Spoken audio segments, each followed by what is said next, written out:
ನಮಸ್ಕಾರ, BGS ಕುಟುಂಬ ಚಾನಲ್ಗೆ ಸ್ವಾಗತ. ನಾನು ನಿಮ್ಮ ಗೀತಾ ಬಸವರಾಜು ಅಲ್ಲ, ಅವ್ರ ಮಗಳು ಸಂಜನಾ ಬಸವ. 48 ಡೇಸ್ದು ಪೂಜೆ ನಡೀತಾ ಇದೆ ಶನಿಮಹಾತ್ಮ ದೇವಸ್ಥಾನದಲ್ಲಿ. ಅಲ್ಲಿ ಎಲ್ಲರೂ ಹೋಗ್ಬೇಕು. ಈಗ ನಾವೆಲ್ಲ ರೆಡಿ ಆಗಿದ್ದೀವಿ, ದೊಡ್ಡವರೆಲ್ಲ ಆಲ್ರೆಡಿ ಹೋಗಾಯ್ತು. ಈಗ ನಾವು ಹೋಗ್ತಾ ಇದ್ದೀವಿ. ಅಲ್ಲೋಗಿ ಏನಾಗುತ್ತೆ ಅಂತ. ಬೃಂದ ಎಲ್ಲಿ ಹೋಗ್ತಾ ಇದ್ದೀರಾ? ಏನೋ ತಿಂತಾ ಇದ್ದೀರಾ ನಮ್ಮನ್ನ ಬಿಟ್ಬಿಟ್ಟು? ಟಿಫನ್ ಆಯ್ತಾ? ಇನ್ನು ಈ ಚೋಟುಗಳನ್ನೆಲ್ಲ ಕರ್ಕೊಂಡು ನಾವು ಹೋಗೋ ಅಷ್ಟರಲ್ಲೇ ಹೋಮ ಸ್ಟಾರ್ಟ್ ಆಗಿಬಿಟ್ಟಿತ್ತು.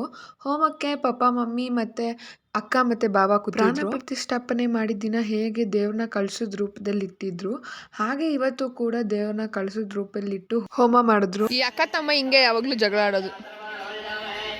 ನೋಡು ನೋಡು ಹೆಂಗಾಡ್ತಾನು.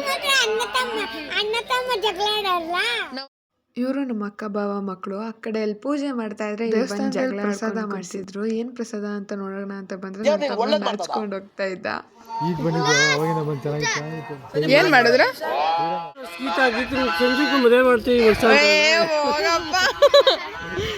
ಏನನ್ನ ಅಡುಗೆ ಮಾಡ್ಸಿದೀರಾ? ಬಂದ್ಬಿಟ್ಟು ನೋಡ್ಕೊಳ್ರಿ ಪುಳಗ್ರಿ, ಆಮೇಲೆ ಮೊಸರನ್ನ, ದೇವ್ರ ನೈವೇದ್ಯಕ್ಕೆ ಅಂತ ರಸಾಯನ ರೆಡಿ ಮಾಡ್ತಾ ಇದ್ರು. ಒಬ್ರು ಕಾಯಿ ಸರಿತಾ ಇದ್ರು, ಒಬ್ರು ಬಾಳೆಹಣ್ಣು ಸುಳಿತಾ ಇದ್ರು.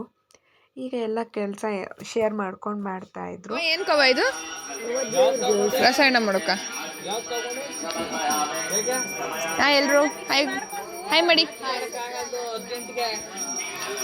ನೇತ್ರಕ್ಕ ಹಾಯ್ ಮಾಡು. ಇದು ನಮ್ಮ ಅಜ್ಜಿ, ನಮ್ಮ ಮಮ್ಮಿ, ನಮ್ಮ ಪಪ್ಪ ಅವರ ಅಮ್ಮ, ನಮ್ಮ ಮಮ್ಮಿ ಅವರ ಅತ್ತೆ, ನನಗೆ ಅವ್ವ. ಆಯಳು ಆಯನು ಹಿಂಗನ್ನು ಹಿಂಗನ್ನು. ನಮ್ಮವ್ವ.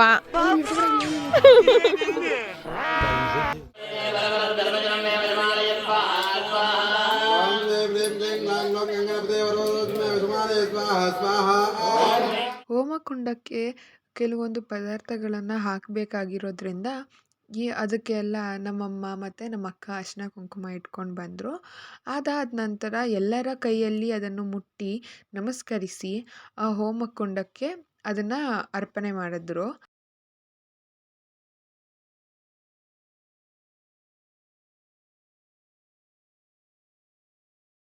ನಲವತ್ತೆಂಟು ಅಂದರೆ ಒಂದು ಮಂಡಲ ಪೂಜೆ ಮಾಡ್ತಾರೆ ದೇವಸ್ಥಾನದಲ್ಲಿ. ದೇವಸ್ಥಾನ ಓಪನ್ ಆದಮೇಲೆ 48 ದಿನಗಳ ಕಾಲ ದಿನ ಶುದ್ಧಿಯಾಗಿ ಯಾವುದೇ ರೀತಿ ಮಾಂಸಾಹಾರವನ್ನು ಮುಟ್ಟದೆ ದೇವರಿಗೆ ದಿನ ಹೋಗಿ ಪೂಜೆ ಮಾಡಿ, ಮತ್ತು ಇದನ್ನು ಮಾಡೋ ಮುಖ್ಯ ಉದ್ದೇಶ ಏನಂದರೆ ನಮ್ಮಲ್ಲಿ ನಮ್ಮ ಮನಸ್ಸಿನಲ್ಲಿ ನೆಮ್ಮದಿ ಶಾಂತಿ ನೆಲೆಸುತ್ತೆ. ಈ 48 ದಿನ ಪ್ರಸಾದ ಸೇವನೆ ಮಾಡ್ತೀವಿ.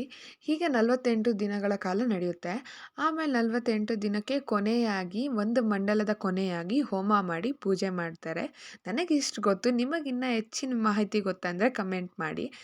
ದೇವರ ರೂಪದಲ್ಲಿಟ್ಟಿರುವ ಕಳಸನ ಎಲ್ಲರೂ ಕೈಗೂ ಕೊಟ್ಟು ದೇವಸ್ಥಾನದ ಸುತ್ತಲೂ 3 ಸುತ್ತು ಹಾಕಿ ಎಲ್ಲರೂ ದೇವಸ್ಥಾನದ ಸುತ್ತ ದೇವರನ್ನ ತಲೆ ಮೇಲೆ ಇಟ್ಕೊಂಡು ಕಳಸನ ದೇವಸ್ಥಾನದ ಸುತ್ತ 3 ಸುತ್ತು ಬರ್ತಾರೆ.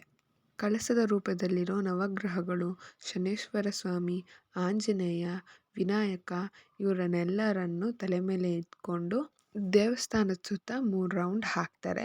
ಹಾಕಿದ ನಂತರ ಗಣೇಶನ ವಿಗ್ರಹದ ಹತ್ತಿರ ಗಣೇಶನ ಕಳಶನ ತಗೊಂಡೋಗಿ ಅದರಲ್ಲಿ ಅಭಿಷೇಕ ಮಾಡ್ತಾರೆ. ನಂತರ ಆಂಜನೇಯ ಸ್ವಾಮಿ ದೇವಸ್ಥಾನದ ಹತ್ತಿರ ತಗೊಂಡೋಗಿ ಆ ಕಳಶದ ಅಭಿಷೇಕ ಮಾಡ್ತಾರೆ.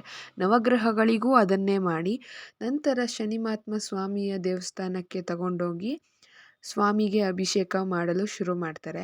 ನನಗಂತೂ ಆ ಅಭಿಷೇಕ ಫಸ್ಟ್ ಟೈಮ್ ನಾನು ನೋಡಿದ್ರಿಂದ ಹತ್ರದಿಂದ ಅಭಿಷೇಕ ಮಾಡೋದನ್ನ ನನಗಂತೂ ತುಂಬಾ ಖುಷಿ ಆಯಿತು. ಅಭಿಷೇಕ ಎಲ್ಲ ಮಾಡಿ ತುಂಬ ನೀಟಾಗಿ ನಿಧಾನವಾಗಿ ತಾಳ್ಮೆಯಿಂದ ಪೂಜೆ ಮಾಡಿಕೊಟ್ರು. ಈ ದೇವಸ್ಥಾನ ಬಂದು ಕನಕಪುರ ತಾಲೂಕು ಕೋಡಿಹಳ್ಳಿ ಹೋಬಳಿ ಹುಣಸನಹಳ್ಳಿ ಗ್ರಾಮದಲ್ಲಿದೆ. ತುಂಬ ಪೀಸ್ ಆಗಿರೋ ಜಾಗ ಅಂತಲೇ ಹೇಳ್ಬೋದು. ಸುತ್ತ ಗ್ರೀನರಿ, ಯಾವುದೇ ರೀತಿ ಈ ಜಂಗುಳಿ ಅಂತ ಇರಿಟೇಷನ್ಸ್ ಇರಲ್ಲ. ಗಾಡಿ ಸದ್ದು ಪ್ರಶಾಂತವಾಗಿದೆ. ಸುತ್ತಲೂ ಹಸಿರು. ಆ ಹಸಿರು ನೋಡೋಕ್ಕೆ ಒಂದು ಖುಷಿ. ನಿಮಗೆಲ್ಲ ಟೈಮ್ ಇದ್ದು ಎಲ್ಲಾದರೂ ಆಚೆ ಹೋಗಬೇಕು, ದೇವಸ್ಥಾನಕ್ಕೆ ಹೋಗಬೇಕು ಅಂದರೆ ಒಂದು ಸಲ ಬಂದು ಹೋಗಿ. ಬೆಂಗಳೂರಿಂದ ಸುಮಾರು 60ರಿಂದ 70 ಕಿಲೋಮೀಟ್ರ್ ಆಗ್ಬೋದು ಅಷ್ಟೇ. ಇದು ನಮ್ಮ ಪಪ್ಪ ಅವ್ರ ಊರಾಗಿರೋದ್ರಿಂದ ನಾವು ಊರಿಗೆ ಬಂದಾಗೆಲ್ಲ ದೇವಸ್ಥಾನದ ಹತ್ರ ಬರ್ಬೋದು, ನೋಡ್ಕೊಂಡು ಹೋಗ್ಬೋದು.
ನಿಯಮದಂತೆ ಏನೇ ಮಾಡಿದ್ರೂ ಮೊದಲು ಗಣೇಶನ ಪೂಜೆ ಮಾಡಬೇಕು ಅಂತಾರಲ್ವ.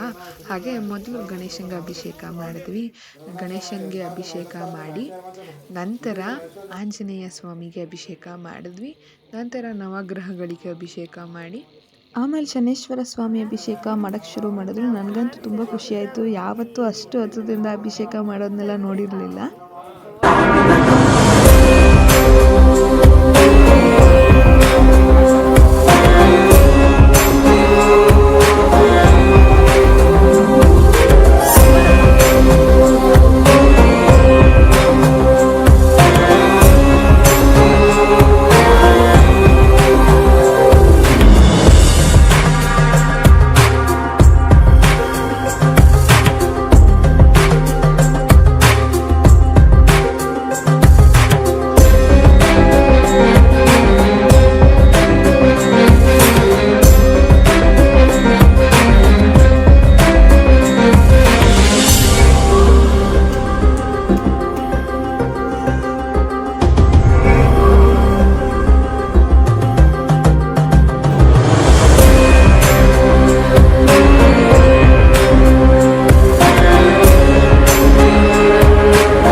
ಹೇಳಿ ನೀವು ಒಂದು ಯೂಟ್ಯೂಬ್ ಬ್ಲಾಗ್ ಹಂಗೆ ಆ ಕಡೆ ಗರ್ಭಗುಡಿ ಬಾಗಿಲು ಕ್ಲೋಸ್ ಮಾಡಿ ಅಲಂಕಾರ ಸ್ಟಾರ್ಟ್ ಮಾಡ್ಕೊಂಡ್ರು. ಆ ಗ್ಯಾಪಲ್ಲಿ ಒಂದೆರಡು ರೀಲ್ ಮಾಡಿದ್ವಿ. ಅದಾದ್ಮೇಲೆ ದೇವಸ್ಥಾನದ ಗರ್ಭಗುಡಿ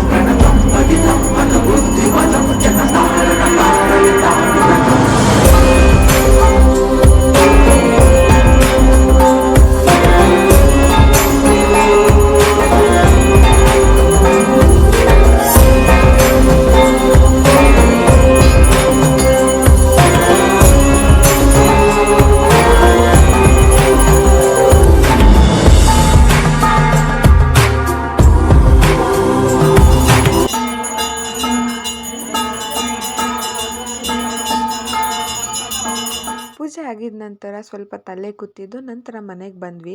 ಮನೆಗೆ ಬಂದು ಎಲ್ಲರೂ ನಮ್ಮ ಅಕ್ಕಂಗೆ ಕಾಟ ಕೊಡ್ತಾ ಇದ್ವಿ. ಅವಳು ಟೀ ಮಾಡ್ತಾಯಿದ್ರೆ ಸ್ಟವ್ ಆನ್ ಮಾಡೋದು ಆಫ್ ಮಾಡೋದು ಮಾಡ್ತಾ ಇದ್ವಿ. ಆಮೇಲೆ ಕೋಪ ಬಂದ್ಬಿಡ್ತು ನೋಡಿ ಏನು ಮಾಡ್ತಾಳೆ.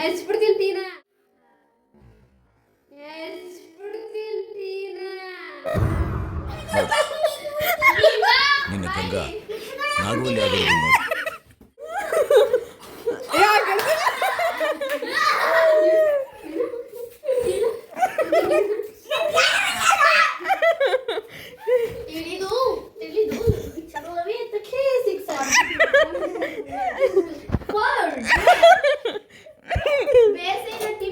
ವಿರಾಟ್ ಕೊಹ್ಲಿ ಸೈಡ್ ಇರೋದು ಬ್ಯಾಟ್ ಹೋಗುತ್ತಿಲ್ವಾ? ಏನು ವಿಲಾಸ ಇಲ್ಲೇ ಟೈಮ್ ಆಗೋಗಿತ್ತು. ಕಿಟ್ಲೆ ಮಾಡ್ಕೊಂಡು ಆಟ ಆಡ್ಕೊಂಡೆಲ್ಲ ಅಮ್ಮ ಮತ್ತು ಅಕ್ಕ ಸಂಜೆ ಇಲ್ಲೇ ಊಟ ಮಾಡ್ಕೊಂಡು ಹೊಟ್ಟೋಗೋಣ ಬೆಂಗಳೂರಿಗೆ ಅಂತ ಇವರೆಲ್ಲ plan ಮಾಡಿದ್ರು. ಈ ಯಾವುದು ಕುರ್ಕುರೆ ತಿಂತಿದ್ದಾರೆ ಎಲ್ರೂ. ಆ್ಯಂಡ್ ಇಲ್ಲಿ ಒಂದು ಮನೇಲಿ ಮುದ್ದೆ ರೆಡಿ ಆಗ್ತೈತೆ. ಇವಾಗ ಮುದ್ದೆಗೆ ಇಕ್ತಿದ್ದಾರೆ. ಹಾಯ್ ಹೇಳವ, ಹಾಯ್ ಹೇಳು. ಹಾಯ್ ಹೇಳಲ್ವಂತವ್ರು. ನಮ್ಮ ನೇತ್ರಕ್ಕ ವಿಡಿಯೋ ಮಾಡ್ತಾ ಇರೋದು ಫುಲ್ ಶೈ ಆಗ್ತಾ ಇದ್ದಾರೆ.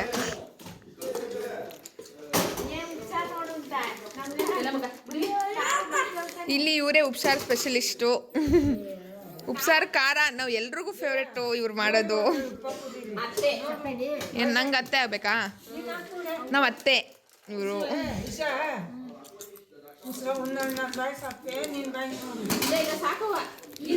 ನಮ್ಮ ಫ್ಯಾಮಿಲಿಯ ಹಿರಿತಲೆ ಇವರು.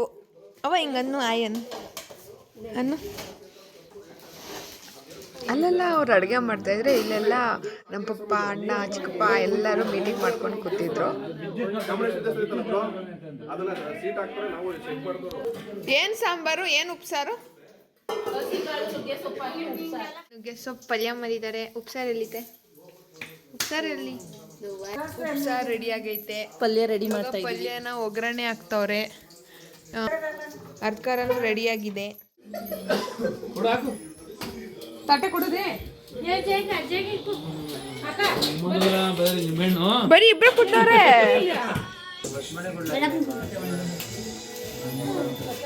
ಯಾವತ್ತೋ ಒಂದಿನ ಈ ಥರ ಸೇರಿದಾಗ ಎಷ್ಟು ಖುಷಿ ಆಗುತ್ತೆ ಅಲ್ವಾ? ಅದೇ ಸಾಂಗ್ ಇದೆಯಲ್ಲ, ಒಂದಾಗಿದ್ದರೆ ಎಲ್ಲ ಚಿಂತೆಗೆ ಜಾಗ ಇಲ್ಲ ಅಂತ. ಆ ಥರ ಫುಲ್ ಖುಷಿಯಾಗಿಬಿಡುತ್ತೆ. ನಾವು ಊಟ ಮಾಡ್ತಿದ್ರೆ ನನ್ನ ತಮ್ಮ ಎದುರಿಸೋಕ್ಕೆ ಅಂತ ಇವ್ರಿಗೆಲ್ಲ ಪಟಾಕಿ ಹೊಡೆದ್ಬಿಟ್ಟು ಎದುರಿಸ್ದ ಪಾಪ ಊಟ ಮಾಡ್ತಿದ್ದವ್ರಿಗೆ.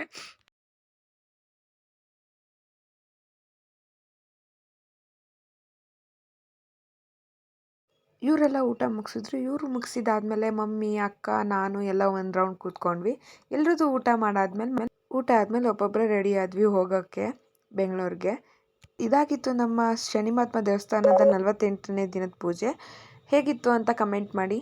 ಹಾಗೆ ಲೈಕ್ ಶೇರ್ ಸಬ್ಸ್ಕ್ರೈಬ್ ಮಾಡೋದನ್ನ ಮರಿಬೇಡಿ. Thank you.